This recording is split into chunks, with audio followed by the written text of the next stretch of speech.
मुल्ला ने पवित्र रमजान महीने के लिए किए गए इंतजामों की समीक्षा के लिए एक उच्च स्तरीय बैठक की अध्यक्षता की। तो वहीं सीएम अमर ने कहा कि विभागों की सेवा प्रदान करनी चाहिए, विशेष रूप से बिजली आपूर्ति, जिससे प्राथमिकता दी जानी चाहिए। तो वहीं सीएम ने निर्देश दिए कि जहां भी आवश्यक हो रखरखाव का काम दिन के समय भी किया जाए। तो वहीं उन्होंने कहा कि अधिकारियों को व्यवधानों से बचने के लिए सिस्टम संबंधी समस्याओं का तुरंत समाधान करने के लिए भी उन्होंने निर्देश दिए। साथ ही सीएम ने अधिकारियों को विशेष रूप से मस्जिदों, धर्मस्थलों के आसपास साफ सफाई, यातायात प्रबंधन और सुरक्षा व्यवस्था करने पर भी ध्यान देने की भी निर्देश दिए हैं।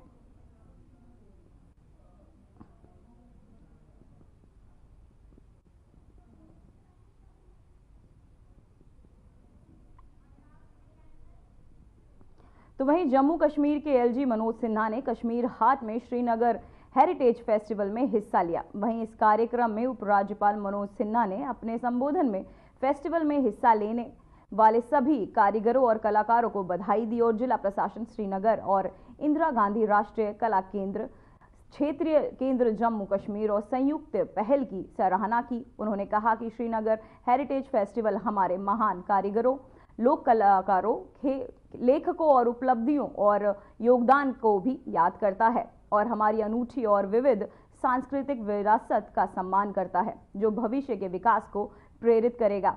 विरासत का संरक्षण और प्रचार हमारे शहरों के सतत विकास और जीवन की शहरी गुणवत्ता में सुधार के लिए महत्वपूर्ण है।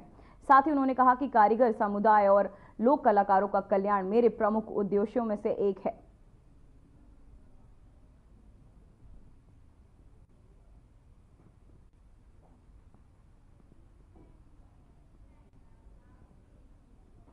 तो वहीं जम्मू कश्मीर प्रदेश कमेटी के अध्यक्ष तारिक अहमद अकर्रा हमारी रियासत हमारा हक अभियान को जम्मू के अर्बन मीटिंग के साथ समाप्त किया। इस दौरान उन्होंने बीजेपी पर जमकर हमला बोला। उन्होंने केंद्र सरकार को जम्मू को राज्य का दर्जा देने के बाद पर घेरा। साथ ही उन्होंने बीजेपी के सवाल का आपने कहा कि राज्य का दर्जा उचित समय पर बहाल किया जाएगा।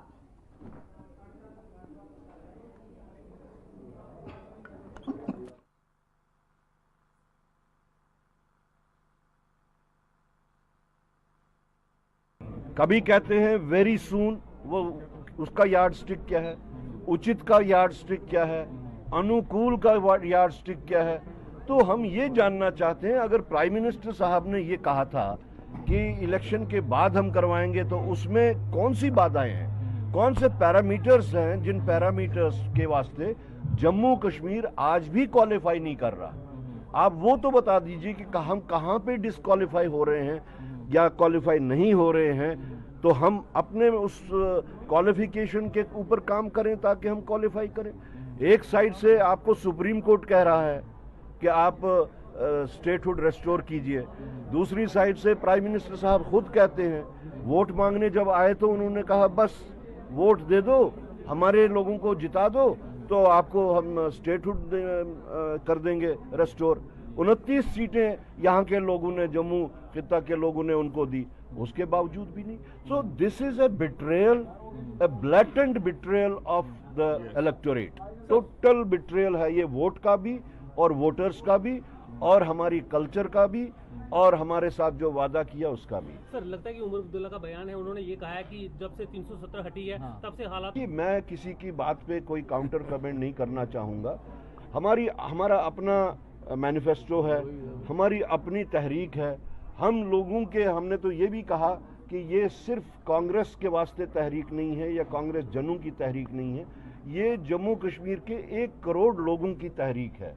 ये यहाँ के हकूक, ये अबव बोर्ड, अबव पॉलिटिक्स, ये अबव रिलीजन, अबव रीजन, ये हम तहरीक चला रहे हैं। तो हमें पता है कि हमें क्या करना है। गठबंधन है ना, ठीक है जम्मू कश्मीर के। देखिए, हालात मुख्तलिफ तरीके के होते हैं, कुछ पॉलिटिकल होते हैं, कुछ एडमिनिस्ट्रेटिव होते हैं। तो वो मैं पॉलिटिकल हालात के ऊपर बात कर रहा हूं कि पॉलिटिकल हालात ठीक नहीं है। हो सकता है वो एडमिनिस्ट्रेटिव हालात की बात कर रहे हैं। आखिरी सवाल, चुनाव को लेकर आज से वो जो है वो लोगों के बीच आ रही, क्या लगता है कि देश में एक चुनाव, एक देश और एक चुनाव होना? पता नहीं किन किन को उन्होंने खराब करना है। जम्मू कश्मीर के लोगों को तो दरबदर कर ही दिया उन्होंने। जम्मू कि खास तौर से जम्मू को जितना नुकसान बीजेपी ने पहुंचाया है उतना किसी ने नहीं पहुंचाया। तो वहीं बांदीपुरा के उपायुक्त मजूर अहमद कादरी ने हाजिद कस्बे का दौरा कर उस सड़क को जोरदार कार्य का निरीक्षण भी किया जो हाल ही में दरारें आने के कारण ध्वस्त हो गया था। दौरे के दौरान डीसी ने सड़क की शीघ्र पुनर्व्यवस्था सुनिश्चित करने के लिए सिंचाई और बाढ़ नियंत्रण विभाग के तहत किए गए जोरदार कार्य का प्रगति का आकलन किया। साथ ही उन्होंने सड़क की तत्कालीनता और महत्व पर भी जोर देते हुए डीसी के संबंधित विभागों से आग्रह किया कि वे मरम्मत का काम जल्द से जल्द पूरा करें। साथ ही यात्रा के दौरान कादरी ने सड़क ढहने के बाद निकाले गए परिवारों के लिए, आपको बताते चले कि सड़क ढहने के बाद निकाले गए परिवारों के लिए उन्होंने आपको उपलब्ध कराई गई अस्थायी आवास सुविधाओं का भी दौरा किया।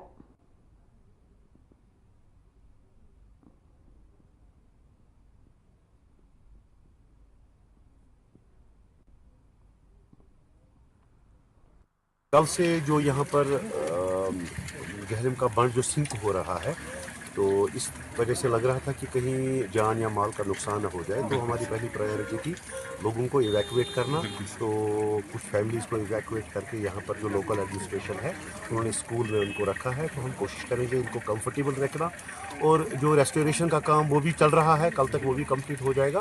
और जो क्रैक्स इसमें आ गए थे या जो अप्रहेंशन था कि और बंद खिसक जाएगा, वो अब रुक जाएगा। तो हमें और फैमिलीज़ को इवैक्यूएट करने की ज़रूरत है। सर बिजली और पर यहीं पर जो मेन पाइपलाइन जा रही थी उसमें ये डिस्टर्बेंस की वजह से हो सकता है कि वो रुक गया होगा।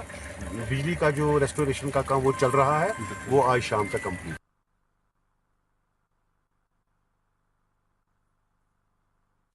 वहीं जम्मू कश्मीर पुलिस ने रामबन जिले के गुल इलाके में बड़ी कार्रवाई करते हुए 5 घुसपैठिए आतंकवादियों की अचल संपत्ति जब्त कर ली है। वहीं सभी 5 आरोपियों को हिजबुल मुजाहिदीन से जुड़े हुए थे और आतंकवादी गतिविधियों में भाग लेने के लिए पीओके गए थे।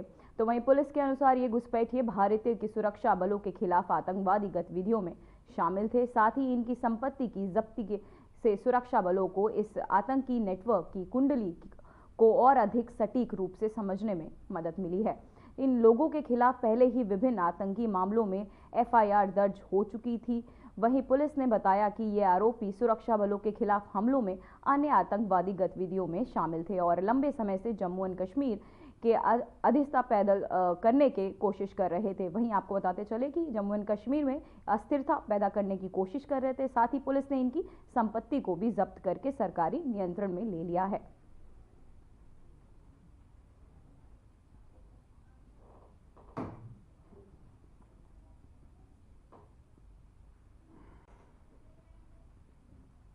तो वहीं अनंतनाग जिले में मेन चौक वेल्यू में एक अवरुद्ध नाली में के कारण गंभीर जल जमाव हो गया है, जिससे क्षेत्र में यात्रियों के लिए बड़ी मुश्किलें पैदा हो गई हैं। रुके हुए पानी के कारण सेमथाम किश्तवाड़ मार्ग पर यातायात बाधित हो गया है, जिससे स्थानीय निवासियों को और यात्रियों को असुविधा हो रही है। सड़क और भवन विभाग के सहायक कार्यकारी अभियंता तारिक अहमद ने कहा कि विचाराधीन सड़क NHIDCL और R&B वैल्यू डिवीजन के अधिकारी क्षेत्र में आती हैं। उन्होंने संबंधित अधिकारियों से तत्काल कार्रवाई करने और रुकावट को दूर करने का आग्रह भी किया है।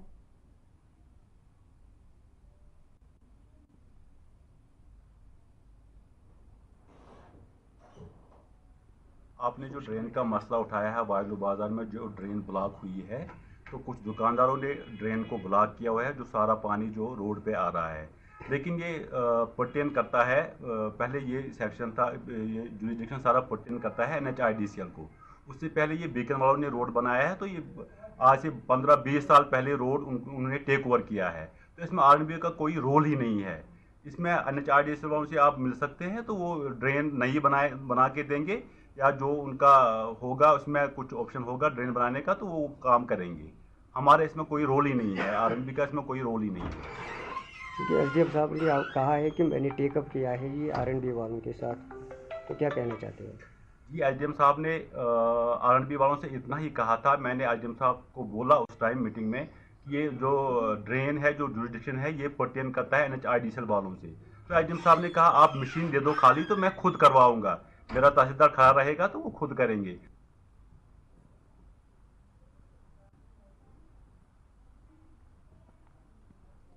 तो वहीं भारतीय सेना ने द्रास नागरिक प्रशासन के सहयोग से 22 से 28 फरवरी तक 7 दिवसीय स्की शिविर का आयोजन किया है। वहीं शिविर का उद्देश्य द्रास में 45 समुदाय युवाओं को स्कीइंग के रोमांचक खेल में शामिल करना था। इस पहल में न केवल स्थानीय युवाओं और शीतकालीन खेल का अनुभव करने का अवसर प्रदान किया जाएगा, बल्कि इसका उद्देश्य सामुदायिक भागीदारी को बढ़ावा देना और क्षेत्र में साहसिक पर्यटन को भी बढ़ावा देना होगा। तो वहीं द्रास के सुरम्य परिदृश्य और आयोजित शिविर को सफल मनाया गया और जिसमें प्रतिभागियों को नए कौशल प्राप्त हुए हैं। क्षेत्र की प्राकृतिक सुंदरता भी अधिक सराहना हुई है।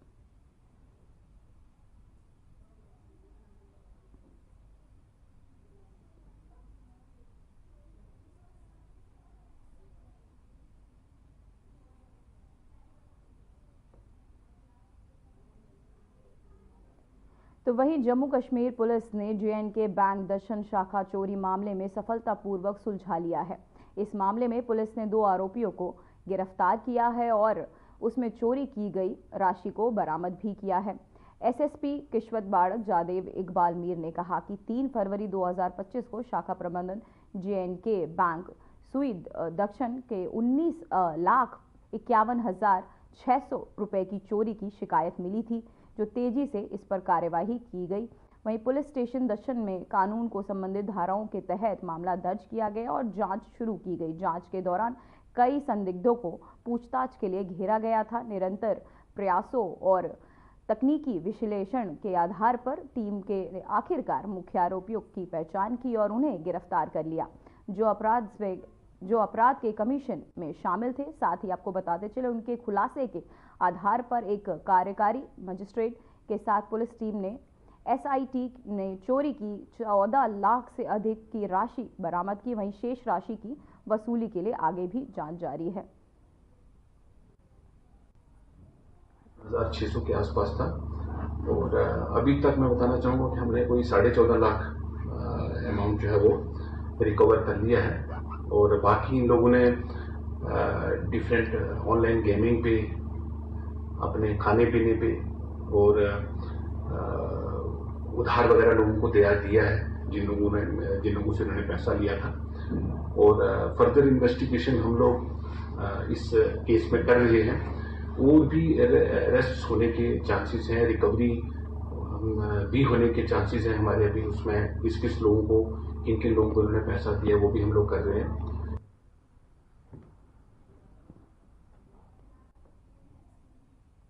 तो वहीं पहाड़ों पर इतनी बर्फबारी की तस्वीरें देखकर आप पूछेंगे ये मौसम का यू टर्न कैसे हुआ।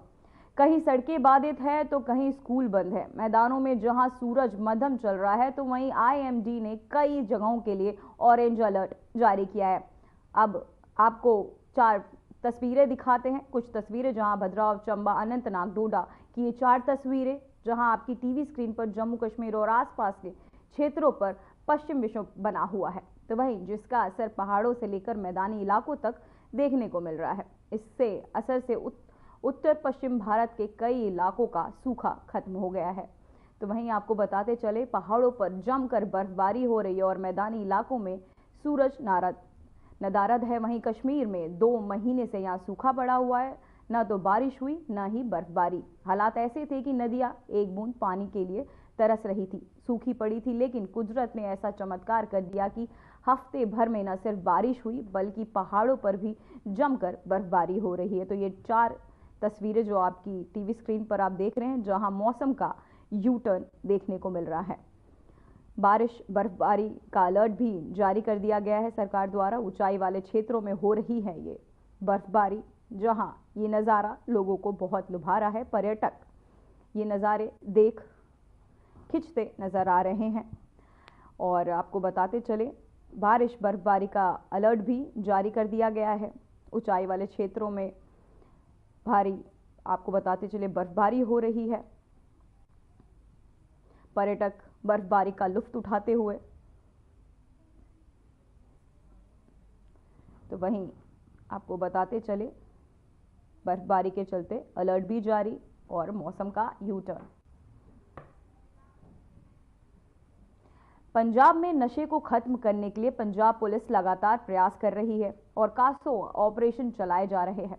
इसी क्रम में आज मोगा के धर्मकोट में कासो ऑपरेशन चलाया गया। इस ऑपरेशन में विशेष रूप से चंडीगढ़ के एडीजीपी पंजाब शिव कुमार वर्मा पहुंचे। उनके साथ मोगा के एसएसपी अजय गांधी भी मौजूद रहे। इस मौके पर जानकारी देते हुए एडीजीपी शिव कुमार वर्मा ने कहा कि पंजाब से नशे को खत्म करने के लिए पुलिस लगातार कासो ऑपरेशन चला रही है।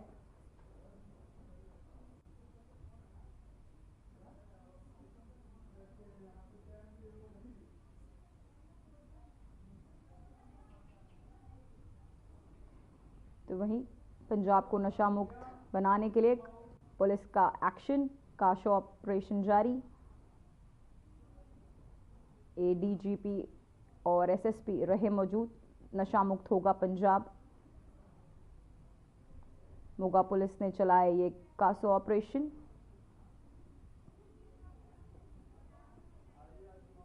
तो वहीं फरीदकोट जिले के शहर कोटपुरा में रहने वाले एक परिवार का जहां फरीदकोट पुलिस ने इमिग्रेशन अधिकारियों के खिलाफ मामला दर्ज किया है, जिन्होंने कनाडा में वर्क परमिट वीजा लगवाकर विदेश भेजने के नाम पर एक परिवार के 3 सदस्यों को 30 लाख रुपए की ठगी की है। मामले में बहू सहोरा का नाम शामिल है। वहीं आपको बताते चले पुलिस दावा कर रही है कि 2 दोषियों को जल्द ही पकड़ लिया जाएगा, जबकि पीड़ित परिवार का आरोप है कि पुलिस ने मामले के मुख्य आरोपी को क्लीन चिट दे दी है और जिन लोगों के खिलाफ मामला दर्ज है उन्हें पुलिस लगातार गिरफ्तार नहीं कर रही है। इस पूरे मामले पर बात करते हुए एसएचओ थाना सिटी कोटपुरा मनोज कुमार ने बताया कि आउट स्टेट इमिग्रेशन कंपनी के 2 मालिकों के खिलाफ मामला दर्ज कर लिया गया है।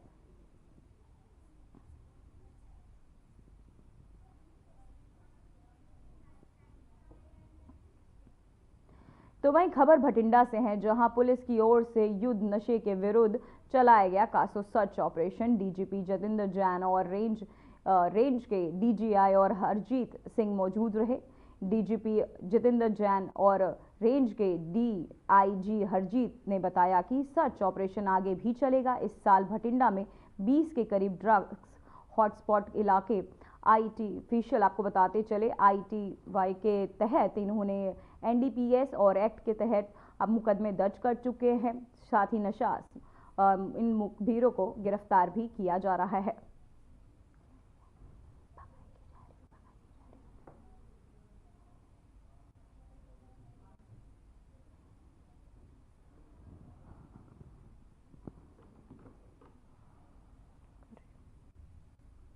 तो वहीं आपको बताते चले पुलिस ने चलाया कासो ऑपरेशन और जिसके तहत अब पंजाब को नशा मुक्त करने की मुहिम चला रही है पुलिस। 51 नशा आपको स्मगलर जो है वो गिरफ्तार हो चुके हैं। तो वहीं आपको बताते चले कि 51 नशा स्मगलर को गिरफ्तार किया जा चुका है। साथ ही NDPS एक्ट के तहत ये मुकदमे दर्ज किए जा चुके हैं।